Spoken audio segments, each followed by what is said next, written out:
abogados, sean bienvenidos a un video nuevo en Aprende Amparo. En esta ocasión abordaremos el tema de la autoridad responsable, específicamente cuando un particular tiene esta calidad. Pero antes de iniciar este video, te invito a que te inscribas a nuestro curso gratuito titulado Incursión en la materia de amparo. El link te lo dejaré en la descripción de este video por si estás interesado.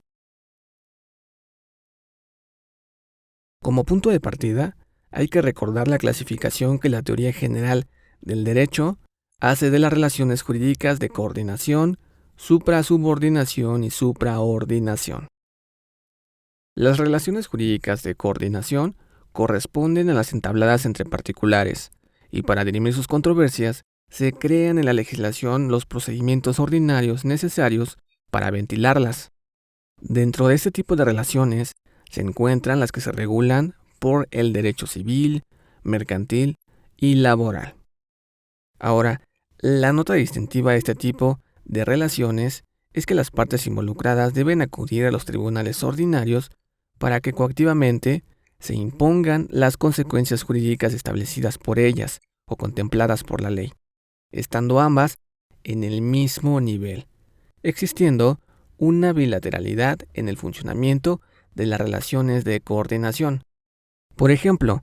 en una relación contractual hay una relación jurídica de coordinación, o lo que es lo mismo, las partes contractuales están en el mismo nivel. Existe una bilateralidad. Luego, cuando una de esas partes incumple con esa relación contractual, la otra puede acudir a un juzgado de lo civil o a un tribunal laboral, dependiendo la materia, a demandar el cumplimiento de esa relación contractual. Las relaciones de suprasubordinación son las que se entablan entre gobernantes y gobernados y se regulan por el derecho público, que también establece los procedimientos para ventilar los conflictos que se susciten por la actuación de los órganos del Estado. Entre ellos destaca el contencioso administrativo, el propio juicio de amparo, así como los mecanismos de defensa de los derechos humanos. Este tipo de relaciones se caracteriza por la unilateralidad, y por ello, la Constitución establece una serie de garantías y derechos humanos como limitaciones al actuar del gobernante, ya que el órgano del Estado impone su voluntad sin necesidad de acudir a los tribunales.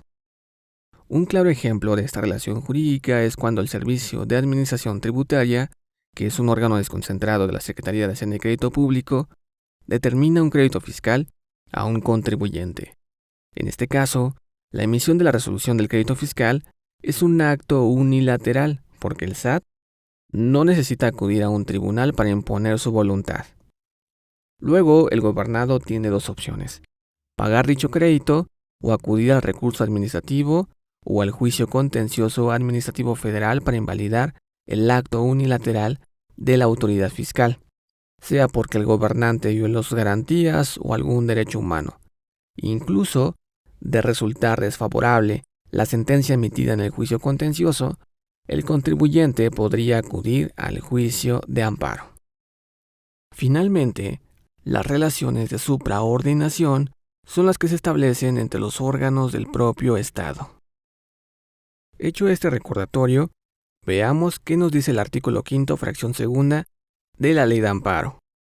Son partes en el juicio de amparo, fracción segunda, la autoridad responsable,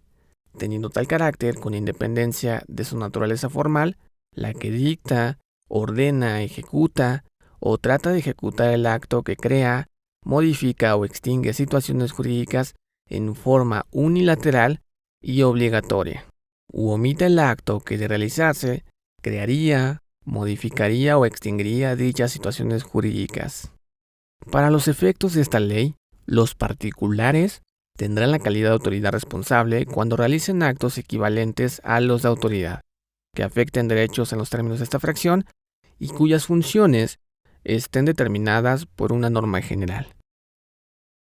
De la referida porción normativa, se advierten tanto las características que debe revestir un acto de autoridad para efectos del juicio de amparo,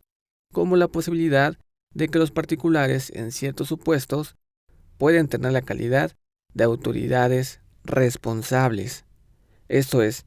cuando imitan actos equivalentes a los de una autoridad y dicha función esté determinada por una norma general.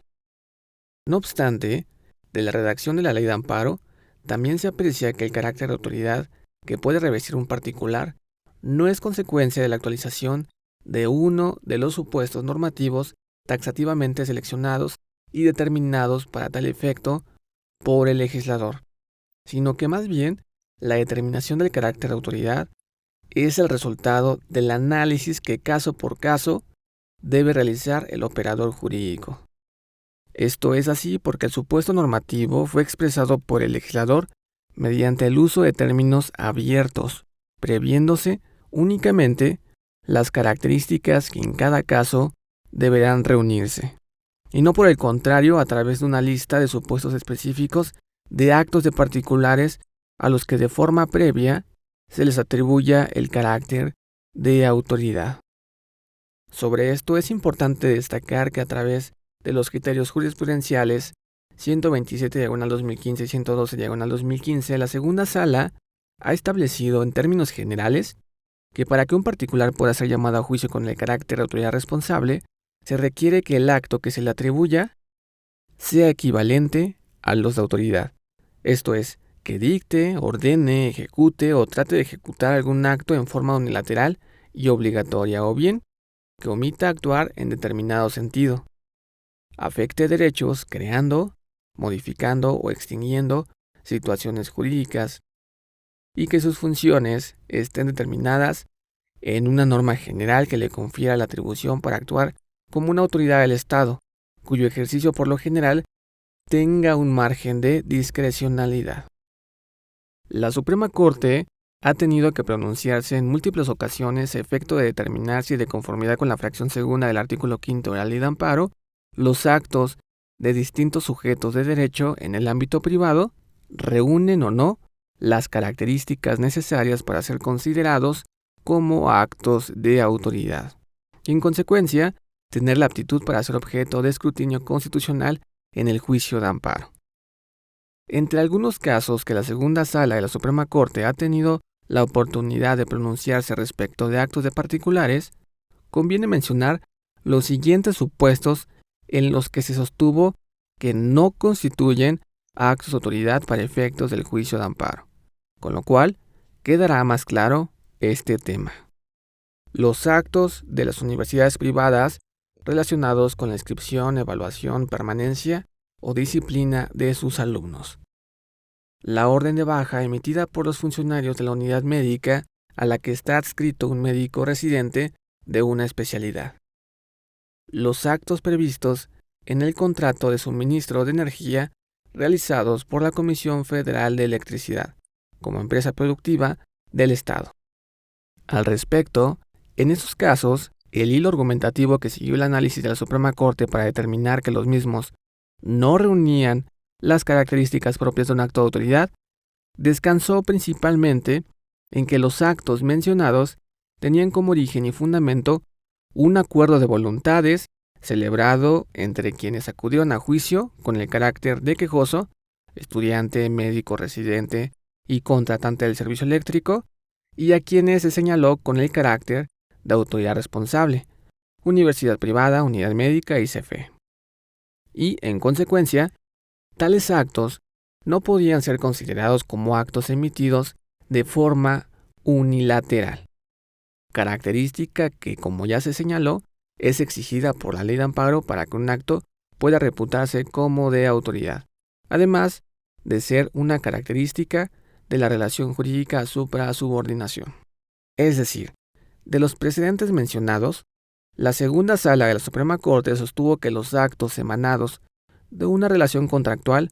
en el que las partes contratantes voluntariamente aceptaron un determinado contenido obligacional establecido en las cláusulas contractuales no son actos unilaterales, pues en dicho supuesto las partes se encuentran en una relación de coordinación nacida de un acto jurídico bilateral, es decir, de un contrato o un convenio. Ahora bien, un ejemplo excepcional que actualiza la hipótesis normativa contenida en el artículo 5, fracción segunda de la Ley de Amparo, es cuando una directora de una institución educativa privada retiene las evaluaciones y exámenes de un menor de edad que cursa el 5º grado de primaria relativos al año escolar 2014-2015 por falta de pago de colegiatura. Esto en virtud de que el derecho a la educación está reconocido en la Constitución Política de los Estados Unidos Mexicanos, así como en diversos instrumentos internacionales, y para ser garantizado, tal derecho también debe entenderse como un servicio público, cuya prestación resulta obligatoria cuando se trata del nivel básico, de conformidad con lo establecido en el artículo 3º constitucional. Del aludido precepto constitucional se destaca que la Rectoría de la Educación está a cargo del Estado y que éste deberá priorizar el interés superior de la infancia en el acceso, permanencia y participación en los servicios educativos. Además, la primera sala de la Suprema Corte de Justicia de la Nación ha establecido que el derecho a la educación es un bien básico indispensable para la formación de la autonomía personal y, por ende, para ejercer el derecho al libre desarrollo de la personalidad. Así, los particulares autorizados para prestar el servicio de educación básica cumplen una función instrumental, pues su función principal es hacer disponible ese servicio al mayor número de personas al ofrecerles una alternativa frente al servicio público prestado por las escuelas públicas. Luego entonces, debe excluirse la existencia de cualquier prerrogativa que permita a las instituciones educativas de nivel básico retener las evaluaciones o exámenes de sus estudiantes, ya que esos documentos constituyen una condición necesaria para transitar en el sistema educativo nacional, al ser un requisito de accesibilidad del bien básico educativo, o lo que es lo mismo, son documentos necesarios para inscribirse, por ejemplo, en una institución educativa pública. Como puedes observar, este es un ejemplo excepcional, y no debe perderse de vista que la determinación del carácter de autoridad es el resultado del análisis que caso por caso debe realizar el operador jurídico. Recuerda que todos esos criterios y resoluciones de la Suprema Corte, así como la investigación de este video, lo encuentras en la plataforma digital de Aprende Amparo. Si aún no te has registrado, puedes hacerlo a través de nuestro curso gratuito denominado Incursión en la materia de amparo. El link lo encuentras en la descripción de este video. Y sin más que agregar, hemos llegado al final de este video. Si te gustó, dale pulgar arriba, compártelo con la comunidad jurídica o házmelo saber en la caja de comentarios. Eso me ayudaría muchísimo. Nos vemos hasta la próxima.